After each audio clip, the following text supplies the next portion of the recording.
mga kababayan, ma'am sir. This is Jam, the Filipino channel ang inyong pong lingkod. So today is January 17, ay 27, 20 at 26. At tayo ngayon ay papunta dito yan sa may Bible Street, Karuhatan, may San Valenzuela. Bakit Karuhatan Bible Street? Karuhatan Bible Street, Karuhatan, may San Valenzuela. Naguluhan ako sa address.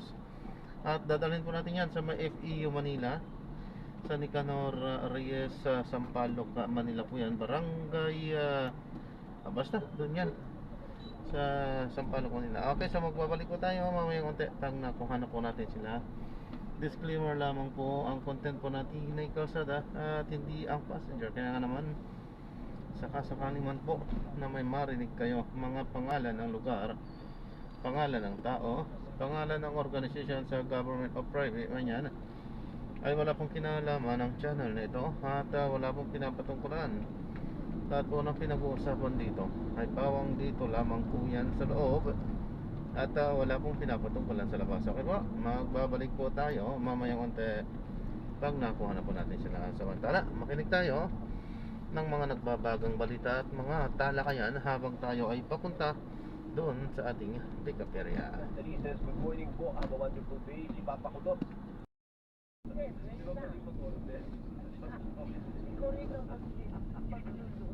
Radyo Patrol, balita lang sa pagbabalik ng Pilipinas Energy. Pilipinas.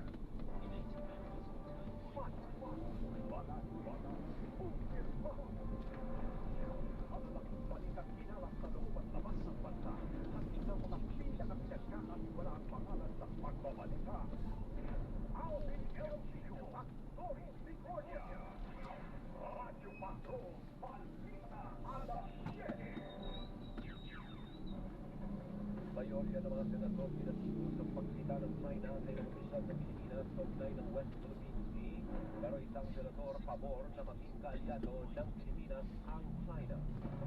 Dating Pangulong Duterte na sumaayos ng kalusugan para humarap sa paglilitik ng ICC. Conservation charges itinakda sa February 23. Dalawang impeachment complaints laban kay Pangulong Marcos na i-refer sa House Justice Committee 1-year ban sa paghahay ng panibagong reklamo ay nagsimula.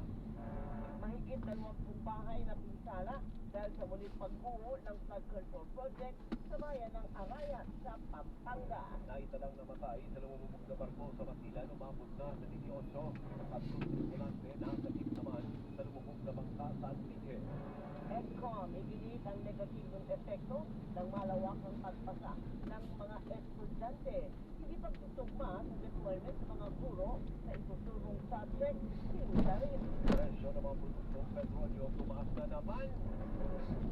Showbiz Spotlight, isang araw na exhibit para sa classic sitcom na Dan and Marsha, inaraos sa Intramuros. Yan po ang ulo ng mga nagbabagang balita ngayong Martes, January 27, 2026. Ako po si Alvin LG. Ako na po si Doris Pigornia. Senatat, inumpakan ng ilang senador ang pagsita ng mga opisyal ng China sa ilang opisyal ng Pilipinas kaugnay ng West Philippine Sea. Labing limang senador ang lumagda sa resolusyon para pagtibayin ang karapatan ng mga opisyal na magsalita sa anumang isyong may kinalaman sa national interest. Alinsunod sa opisyal na mandato. Kabilang sa lumagda sina Senate President Tito Soto, Senador Francis Pangilinan, Pandro Lacson, Juan Miguel Zubiri, Risa Ontiveros, Sherwin Gatsalian, Loren de Casa, J.P. Ejercito, Mama Quino, magkapatid na Marta Dalil Villar, magkapatid na Rafi Erwin Cusco, Seguin Tito Estrada T. Lapid, na hindi lumagda sa resolusyon. Sina Senador Alan Pilar Cayetano, Tia Cayetano, Francis Jerome Bongibo, Rodan de Marcoleta, Ivy Marcos, Robin Padilla at Joel Villanueva.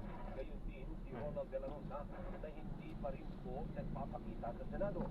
Doon na naghain ang diplomatic protest ng Chinese Embassy sa Manila laban kay Coast Guard spokesman for the West Philippine Sea, Commodore J. Tariela, dahil sa sinasabing paninira sa imahe ni Chinese President Xi Jinping. Pero para kina Senador Erwin Tulfo at Ontiveros, walang karapatan ang mga dayuhang patahimikin ang sinumang Pilipino sa loob ng Pilipinas. Kahit sino pang dayuhan, walang karapatang patahimikin ang mga Pilipino sa loob ng Pilipinas. Lalo na kung ambassador. Dahil mas mataas ang inaasahan sa inyo. If you do not like how democracy works in this country, then you are free to leave the Philippines. Get the out. Mr. President, kung hindi nila gusto kung paano gumagana ang demokrasya sa ating bansa, malinaw po ang sagot. Layas.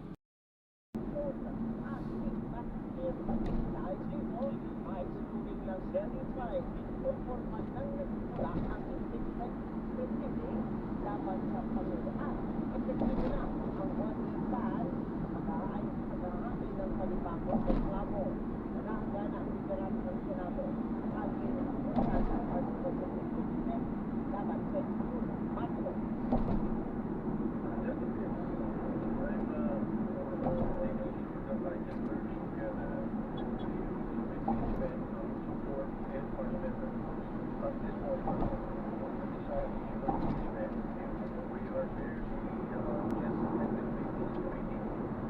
Senate President Tito Soto.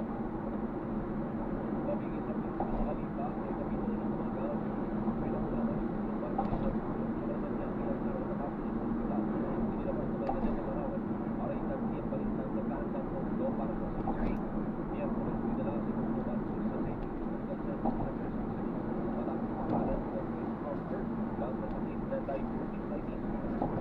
Samantala, tuloy ng task officials conference of the Philippines bayani ko sa Pilipinas para marasulba ang ginamit ng sistema ng katibalian sa bansa. Mga sarili sa pangkat politika na matatapos na ang pagkakahati-hati ng Pilipinas. I think that for justice, make sure that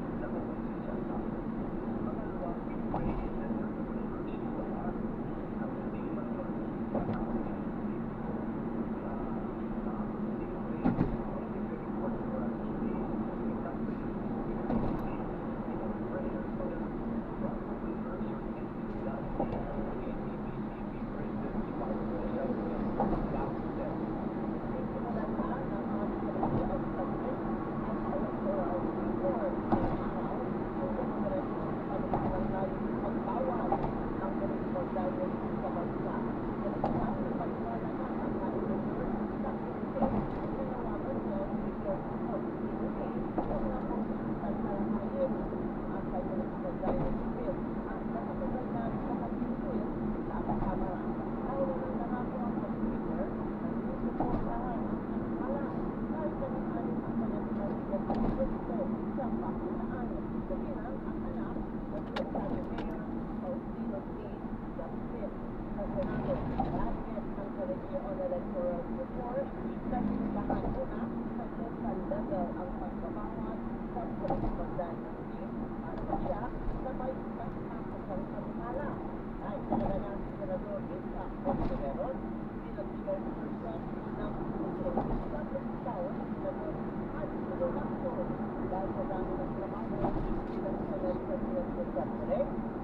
Chairman of Blue Ribbon at Accounts Committee.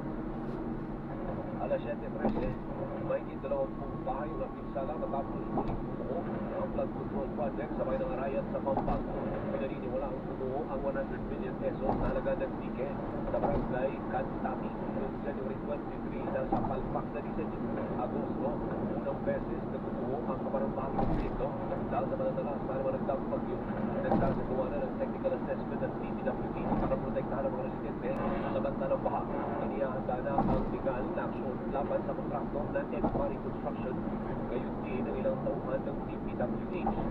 Sinabi ni DPWH Secretary Vince Dizon na iniimbestigahan din ang sinasabing koreksyon ng may-ari ng kumpanyang si Edgardo Saco ay dating Pampanga Congressman Aurelio Gonzalez Jr. na kabilang sa tinatawag na home tractor.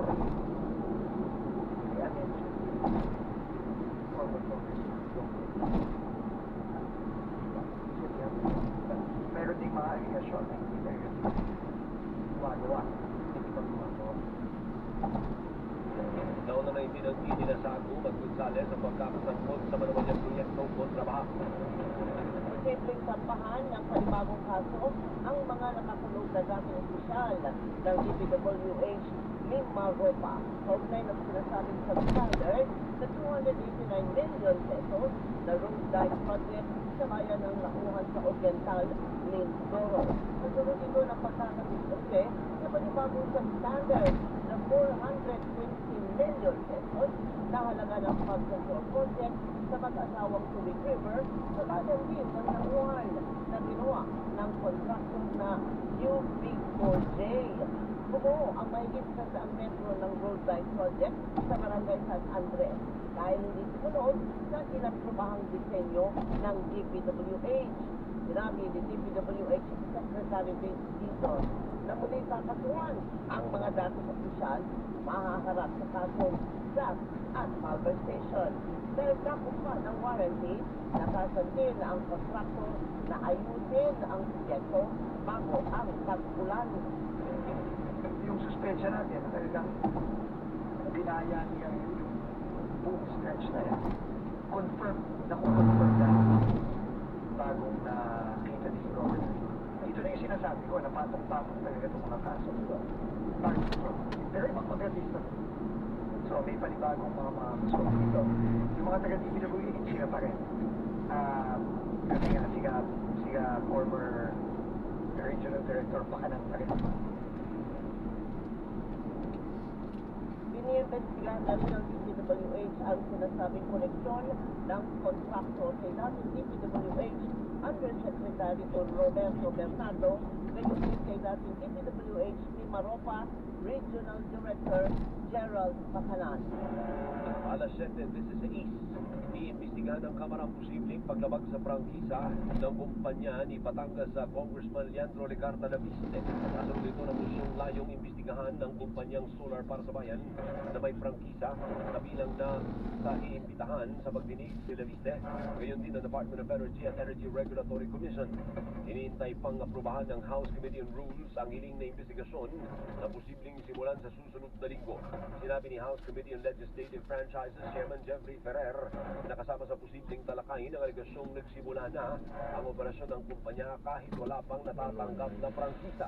Para kay Ferrer, dapat ay may documentation sa kanselasyon ng prangkisa ng Solar para sa Bayan kung totoo ang pahayag ni Leviste na defunct. Wala ng operasyon ng kumpanya simula pa noong 2022. Tinawag ni Leviste na good news ang posibleng investigasyon para mabigyan siya ng pagkakataong isiwala sa mga nalalamang impormasyon. Inaprobahan na ni Pangulong Marcos ang National Digital Connectivity Plan. Layo nitong pabilisin ang rollout ng broadband infrastructure at mapababa ang singil sa internet. 2024, nagsimula ang regional consultations, gayon din ang pakikipag-ugnayan sa iba't ibang sektor hinggil sa panukala. Tiwala si Pangulong Marcos na magiging advanced at bababa ang singil sa internet sa Pilipinas dahil sa National Digital Connectivity Plan.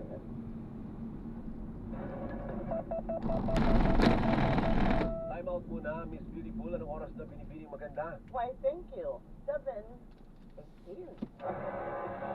Marami pa istorya sa pagbabalik ng Radyo Patrol Balita alas 7. Radyo Patrol Balita alas 7.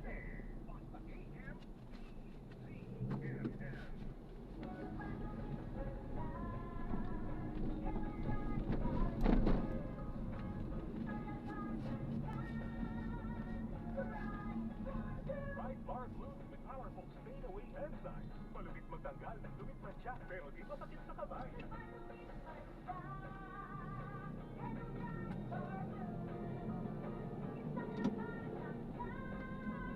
Asbestos at confident polycarbonate sa matyak, malupit sa kamay mo. Mabagin Right Bar Glue manufactured by ACS Manufacturing Corporation. ISO certified world-class quality. Mula sa number 1, Mart Dishwashing Base. Ang galing-galing mo, Smart dishwashing base ko. Pritong ulam na masebo, lalo ang kaldero. Ang galing for everyday. Ganyan pag Smart ang dishwashing base. May double tanggaling formula. Nagkakaroon ng malawakang mass promotion dahil sa sinasabing institutional pressure kung saan napipilitan ng mga gurong ipasa ang mga estudyanteng bagsakang grado para hindi makaapekto sa imahe ng paaralan o school division. Nakasaad sa report ang mismatch o hindi pagtutugma sa deployment ng mga guro o teacher sa isinurong subject. Sinasabing maraming high school teacher ang nakatalaga sa klaseng nasa labas ng field of specialization o profesyon. Noong na nalubas sa pag-aaral na 30.52% lang ng mga grade 3 students ay tinuturing na highly proficient o mataas ang kakayahan. Mababa po yun, 30.52% lang ang proficient. Pagtunto ng high school, lumagsan sa 1.36% ang proficiency rate sa grade 10, habang 0.4% sa grade 12, pababa ng pababa. Ibig sabihin, 4 lang sa bawat 1,000 grade 12 students ang may kakayahan sa problem solving at pag-analyze ng data para makabuo ng ideya. Grabe, pangit. Nagbitiw sa pwesto ang warden ng detention facility ng Bureau of Immigration habang tinanggal sa pwesto ang 5 pang tauhan ng ahensya. Kasunod dito ng pahayag ng Russian vlogger na si Vitaly Zadorevetsky na maglalabas siya ng vlog para isiwalat ang sinasabing katiwalian sa detention facility kung saan siya nakulong ng 9 na buwan dahil sa kasong unjust fixation. Pinaiimbestigahan na ng Malacanang ang isyong nakapagpuslit ng cellphone ang dayuhan matapos bayaran ang bantay sa kulungan. Muli namang gagamit ang landline sa mga kulungan ng immigration para malimitahan ang access sa cellphone ng mga dayuhang nakakulong. Nauna nang iginiit ng DILG sa mga haring kasuhan at ipabalik sa Pilipinas ang itinadeport na Russian vlogger kung mapapatunayang nag-alok ng pera para makagamit ng gadget habang nakakulong. Alas 7:23, 18 nang namatay sa lumubog na pamasaherong barko na karagatang sakop ng Haji Motaman sa Basilan. Galing sa Buanga City at papuntang Sulu ang MV Trisha First in 3 na nakaranas ng aberya kaya lumubog. 360 na ang nailigtas habang patuloy ang search and rescue operation sa 10 pang nawawala kabilang ang kapitan. Pero ayon sa Philippine Coast Guard, hindi overloaded ang barko may 350 maximum capacity. Sinabi ni Coast Guard Southwestern Mindanao Commander Commodore Rejard Marfe na target ng Coast Guard na tapusin muna ang paghahanap sa mga nawawala bago simulan ang investigasyon. Dito overloaded kasi yung maximum capacity ng barko is 350. Medyo maalon lang talaga sa time na malakas ang hangin. Biglang sumama yung panahon. Tiniyak naman ng DSWD ang tulong para sa mga biktima ng lumubog na pampasaherong barko. Nakapag-provide na tayo ng ready-to-eat food boxes doon sa mga passenger survivors. So agad tayo nakapag-provide ng assistance. In addition to that, nag-provide din tayo ng medical assistance, and to two bereaved families ay nakapag-provide naman tayo ng 10,000 each as burial assistance. Si DSWD Assistant Secretary Irene Dublao. Nasagip naman ang 3 tripulante ng bangkang lumubog sa isla ng Panagatan sa Kaluya, Antique. Agad nagsagawa ng search and rescue operation ng Philippine Coast Guard matapos ang post sa social media na humihingi ng tulong. Nailigtas ang 3 sakay ng bangkang palutang-lutang sa gitna ng dagat. Hinila rin ng Coast Guard papunta sa Dalampasigan ang lumubog na bangka. Alas 7:25, inaasang lalamig pang panahon sa ilang lugar sa Luzon dahil sa amihan. Hapon, bumaba sa 11.2 degrees Celsius ang temperatura sa La Trinidad sa Benguet, habang 12.4 degrees sa Baguio City. Pero sa Amerika, napabalot na makapal na niebe ang ilang lugar kabilang na ang Texas, Missouri, Chicago, Pennsylvania, New York at New England. Ang ilang Filipino-American hirap makabiyahe para makapasok sa trabaho dahil sa kapal ng snow. Commute time ko, dinadagdagan ko ng mga an extra hour. So, lahat ng suot ko, patong-patong. Chef, meron akong guantes, meron ka ding scarf. Ayan, so na-drop na natin sila. Maraming salamat po sa panonood. Hanggang sa muli, ingat, God bless. Paalam po muna pa sa madalat, tayo gagawa na ng ibang video sa ating susunod na mission. Paalam po.